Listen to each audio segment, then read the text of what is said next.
axadka tooba keenka u saaxiibka ah walilaahi mathalu laclaa. haddaba dadka muslimiinta ha dadaalaano, toobada iyo wanaagga ha lagu dadaalo, ilaahay ha loo soo rujuuca subxaanahu wa tacaala. waxaa loo baahan yahay inaan macaasida iyo dembiga ka qoomamayno, waxaa loo baahan yahay inaan faraha kala baxno, waxaa loo baahan yahay in qofka uu ka nadaamoodo, waayo dembigu laba ayaa loo qaybiyaa. midna wuxuu ka dhaxeeyaa ilaahay iyo addoonkiisa, midna waa addoommada dembiyaalku ay kala galaan. midka aad ilaahay ka gasho subxaanahu wa tacaala 3 shuruudo ah ayaa lagaaga baahan yahay.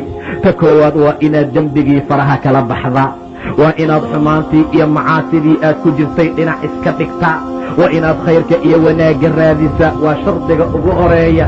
adigoo dembigii ku dhex jira ka waran haddaad dhaada ilaahaya wicafi. xumaantii buu ku jiraa, salaad la'aantii buu ku jiraa, xijaab la'aantii bay ku jirtaa. rabbiyo wicafi waa tawba istihzaa'a. war marka hore dembiga dhinac dhig, marka hore xumaanta ka soo dhex bax, marka hore meelahaad xumaanta ku samayn jirtay ka soo kac, marka hore meelaha khayrka iyo wanaagga imow. waa shardiga ugu horeeye dembiga haddii adiga iyo rabbigaa idinka dhaxeeyo. maca daalika waa inaad xumaantii oo dhan faraha kala baxdaa. midda labaad ee shardiga ah ee looga baahanyay toobadu waxay tahay qofku waa inuu ka nadaamooda, waa inuu ka qoomameeyo maxaa kuu geeyey dembiga inuu yidhaahdo, inuu aad iyo aad uga murgo, inuu dhibaato fara badan u arko. ilan dembiga waa lagu halaagsamaa, jahanamaa lagu mutaystaa, risqigaa lagaaga yasiraa. xumaanta iyo dhibaatada mar allaala markaad ku dhex jirto waxaa lagaaga baahan yahay toobana aad rabto waa inaad ka nadaamooto.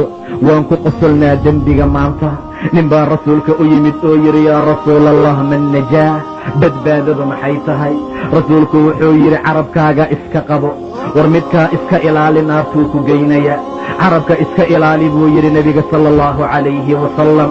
amsik calayka lisaanak, war dushaada carabkaaga ka qabo.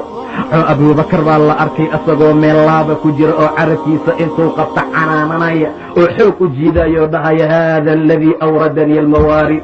waa midka jahanama igu arooriya, midka aniga cadaabka igeeya waa carabka. maca daalika rasuulku najaadka wuxuu ku yidhi